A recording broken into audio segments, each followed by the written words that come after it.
SPUFalcons.com here with Seattle Pacific women's soccer player Josie Graybeal. Josie, you opened the season last week on the road. Just talk a little bit about those games. Yeah, we had 2 games down in the Bay Area. We went down and played Notre Dame de Namur, which we played up here last year. Went up 3-0 at halftime. It was a great start to our non-conference games.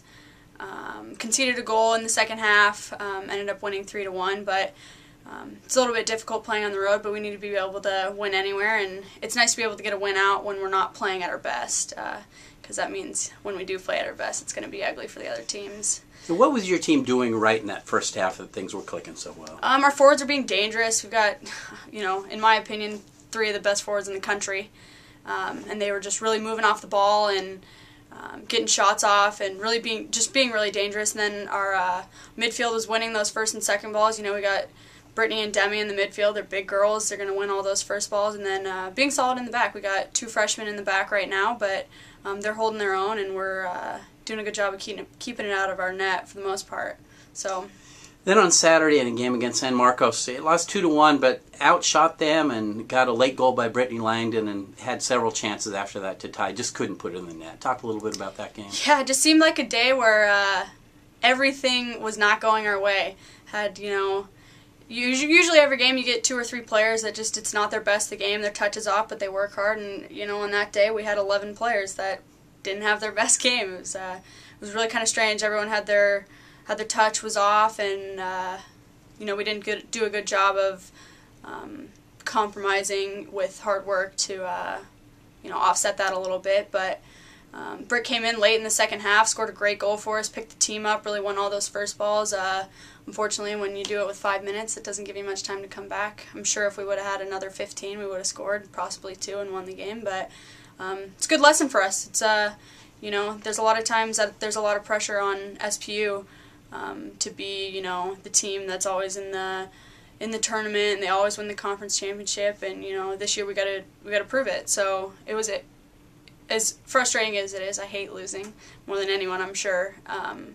It's a good thing, and we're gonna get at it this week in practice and make sure it doesn't happen again. Good news is you get to come home and play a couple home games this week. Your thoughts on getting back to Inter Bay Stadium? Thrilled. Inter Bay is.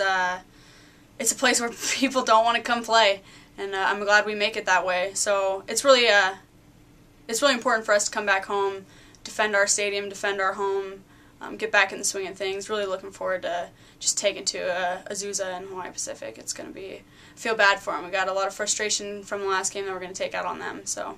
Great. Those games are Thursday and Saturday, both at 7. Now, getting away from the soccer field a little bit, tell us a little bit about your summer. You had a very interesting experience. Yeah, this summer I went to Sierra Leone for 3 weeks. It was the most amazing trip of my life. Basically, I went there because in the spring I fractured my foot for the 2nd time and was not going to be able to play soccer this summer, and I knew if I stayed here it was going to be a very long, depressing summer. And I sponsor a child in Sierra Leone. My team sponsors a child. My parents sponsor a child. So I have strong connections to that country and through the organization Children of the Nations. So basically went there, did some mission work, did some physicals, and then also got to coach some 3-day soccer camps. They were just amazing. The kids were so talented, and it really makes you appreciate the game. I tell you, there's not a second that I don't step on the field at Inter Bay and appreciate everything that I have. I mean, the jersey on my back, the cleats on my feet, the turf on the ground. Let me tell you, I appreciate that turf. But it's brought a new perspective, not only to my life but to the game for me. I'm very blessed, especially to be a part of this team and part of this program. And I wouldn't have spent my summer any other way. Great. Thanks so much. Thanks.